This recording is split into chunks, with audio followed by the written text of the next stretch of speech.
Guess who's back on Twitter as their old friendly asshole called Ken Penders. Quote, I've decided to purchase copyrights of work by Sonic freelancers who didn't sign an Archie contract. I'll say this first and foremost. When I told this to my wife Sarah, she kind of understands where Ken Penders is coming from. He feels like he's not getting the royalties he deserves for stuff he created. Fair enough. It's his intellectual copyright if they signed a contract, but considering how Archie messed over their own legal procedures during the court case, you would think, let's just leave it. Let's leave it be now. Ken, do a deal with Archie. You have your royalties for the Sonic archives, and there you go. Done. Yeah. Done, dusted. You can fuck off back to your hole and do whatever you want with the Larasu Chronicles, because no one's going to give a fuck. Mm-hmm. Now, here's this. I decided to bite the bullet and purchase the copyrights of the work by any and all Sonic freelancers who didn't sign a contract with Archie. A question was, when would this happen? He replies, the offer is out there and I've already been contacted. I've got lawyers who can prepare the paperwork. My desire to take control of the Sonic copyrights has to do with Sonic creators not getting screwed over the way Star Trek creators were. When IDW reprinted work created for DC Comics originally and didn't pay creators royalties promised in their contracts. And it's not just IDW. Other publishers are reprinting work originally published elsewhere without paying royalties to the owed creators. Hmm. Yes, I understand the royalties and what they created, but even so... This is just another ongoing saga with this guy. It's just... Ken, I'm going to speak to you directly. No one gives a flying fuck what you want anymore. Oh, you pretty much ruined Archie by saying you can't use these characters anymore, despite the fact that you exclusively written them for Archie and just distributed by Sega. You can do fuck all. I'm pretty sure you even signed a contract with Archie when you started writing for them. And you going out of your way saying, I'm going to purchase all the copyrights work, which you really fucking can't if there was no contract there to begin with. And you can't say, I'm going to buy the copyrights of these work. Oh, yeah, these people have drawn Sonic the Hedgehog characters for these companies, and you're saying, I'm gonna fucking buy them. You can't, because Sonic is an intellectual property owned by Sega. It was original characters. It was original stories. If it's a... You gonna keep going? I'm just trying to get a migraine here. All right. Well, okay. On one hand, I understand. You kind of done over, and you quit, or you were let go, and they're actually doing the archive series, and especially with the Knuckles archives, because you created a whole Echidna race and all the characters that were in the Brotherhood of Guardians and such, which, to be honest, is actually a pretty good idea. You did it for Archie. Archie owns the fucking copyright. Because of your dipshit, naive, fucking childish behaviour, you're pretty much... And everyone's saying you ruined the Archie comic series, because they were going pretty well, utilising your characters that you made for Archie and Sega. And even they have changed the names, changed the design somewhat to be unique. From changing from the Anti-Sonic to Scourge, where he's green. Yeah, that's only a minor difference, but then it makes it its own original character. And because it is an anti-character, they don't have to do much. Then there's the Suppression Squad, the Brotherhood of Guardians, the Arctic Freedom Fighters. Like, all these characters, gone. Archie, Ian Flynn had the gut run around and just take these characters away, write them out, get rid of Julius and all the Echidna so Knuckles is the only one left. And that's why we had the reboot. Which, honestly, with Sally's redesign, makes a lot more sense than to say, oh, she was this, then she was Robobot, then roboticized, then to back to a Mobian from a roboticized version. That's why she has the, she's got a new dress. Those like bracelets that do blades and one time actually a shield. Yeah. Which is fucking awesome. That's a great weapon to have. Mm. But honestly, you want the Sonic copyrights of other freelancers. Hence the term freelancers. I mean, I could consider myself a freelancer because I draw Sonic the Hedgehog as well, and I've created characters. You can go fuck yourself. Am I angry? I'm getting angry. I'm getting angry for some wrong reasons.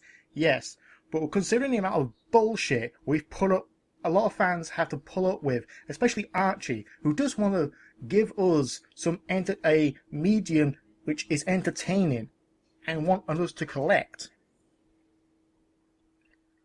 You're just making it worse and worse because you threw your toys out of the crib. Or what was the other metaphor? Taking your ball and going home with it. Yeah. You have the intelligence of a 5-year-old and there was a list of how 5-year-olds deem what is theirs. If I see it, it's mine. If I touch it, it's mine. If you put it down, it's mine. And if it's broken, it's yours. There was a bit more than that, but honestly, that's the gist of it. That's the idea of a 5-year-old when it comes to what they own. And that is exactly what Ken Penders is acting like. Yeah, well, you don't. At the end of the day, Ken, your characters aren't used anymore. If you can negotiate with Archie about the royalties of the archive series, that's all you need to do. That is it. Anything else about reproduction of the characters still being used, or concepts, which is one of the reasons why we probably won't get Sonic Chronicles 2, which honestly I really fucking want because I think it's a decent RPG. Because I'm not into RPGs. But Shade the Echidna and the whole Nocturnus clan, that was all you, Ken. That was totally all you. Because it's not like you made a game. You didn't make a fucking game on it. And it's not. The concept is probably there, but the names? No. It's not. It's probably going on longer than I expected because I am just getting a bit angry. I know. I was going to say, on a more rambling note, I was going to say, I mean, this whole business in general, I mean, I was going to bring up the Sonic Comic UK thing again, but I've already said that before. But let me put it this way, to do with Doctor Who, actually. Now, they see a lot of the things in Doctor Who, for instance, a lot of the monsters are created by certain writers, and over the years, particularly pretty much from the original series. Particularly the Daleks. Yeah, like the Daleks were copyrighted by Terry Nation, and the Cybermen were done by Penders, and the Sultans were done by Robert Holmes. And again, they still get credited for those creations every time they're using Doctor Who. The funny thing is that when Russell T Davies took over the show, here's the thing: in the old days, it used to be they would hire writers to come onto the show, and they would write stories. And of course, whatever they did would be, if it became successful, then arguably it would be the case of who's got the copyright, me or BBC. That whole business. Now, though, with the way the show is, the showrunner, like Russell or Stephen or Chris, when he comes up, is basically going to be the guy to come up with all the ideas for it. And once they come up with them, then they assign writers to go off and write the episodes. That doesn't mean they can't put any creative input into it. They can put their own spins on certain things and stuff, like, something like, for instance, Evolution of Daleks, Asylum of the Daleks. Yeah, but I was going to say Blink, for instance. I mean, that was an episode that Russell T Davies basically probably said to Steve, "Hey, I got this episode where we can't have David and Freeman Adjamaran on the screen that long, but I want you to write an episode where they're not in it that much. Can you do something with that?" It's like, okay, and then one goes off and then come up with the idea, thinking, that old thing of granny steps. The idea of you turn around and you stop still if anybody's looking at you, thinking, I can turn that into something, and of course turn into Weeping Angels. Now, on purpose, Stephen Moffat is the creator of the Weeping Angels. That said, they are owned by the BBC. And it is one of those things that basically that, at the end of the day, it's like, if you want to be credited as the person who made it, that's fine. I mean, that's definitely a very clear case. But in terms of who reaps the rewards of that, that's a different case of the showrunner or the showmakers or even the people who are showing it. And that's the thing, really, with this whole business of creating stuff and it becomes successful, then it's the case of who's going to get to the bank first to get all the money of it. And this is usually the studio that already owns it.